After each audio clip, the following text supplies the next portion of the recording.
खत विक्रेत्यांचा राज्यव्यापी संप असल्यामुळे शेतकरी काहीसे अडचणीत आलेले आपल्याला पाहायला मिळतंय। आपण आता धाराशिव शहरातील सांजा रोड भागामध्ये आहोत आणि या ठिकाणी जर पाहिलं तर हे खत दुकानं जी आहेत ती या ठिकाणी मोठ्या संख्येने आपल्याला पाहायला मिळतात। मात्र ही खत दुकानदार जी आहेत त्यांनी राज्यव्यापी संप पुकारल्यामुळे गेली 3 दिवसापासून ही दुकानं जी आहेत ती बंद ठेवण्यात आलेली आहेत।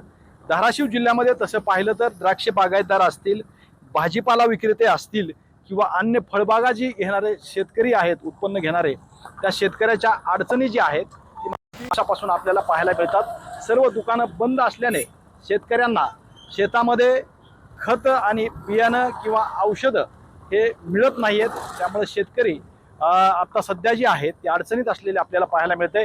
खत दुकानदारांनी राज्यव्यापी संप पुकारलाय। त्याच्या काही ठराविक मागण्या आहेत, जवळजवळ 12 मागण्या त्यांच्या आहेत आणि त्यामध्ये साती पोर्टलहून खरेदी जी आहे ती बंद करा अशी एक प्रमुख त्यांची मागणी आहे।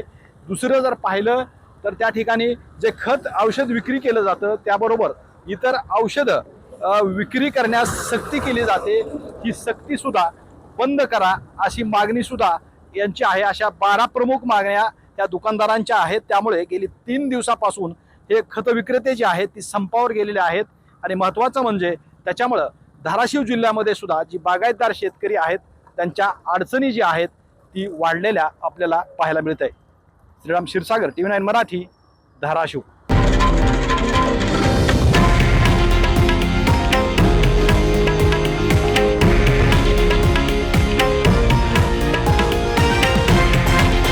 हे आहे देशातील नंबर 1 न्यूज नेटवर्क आणि आपण पाहत आहात TV9 मराठी, एकमेव।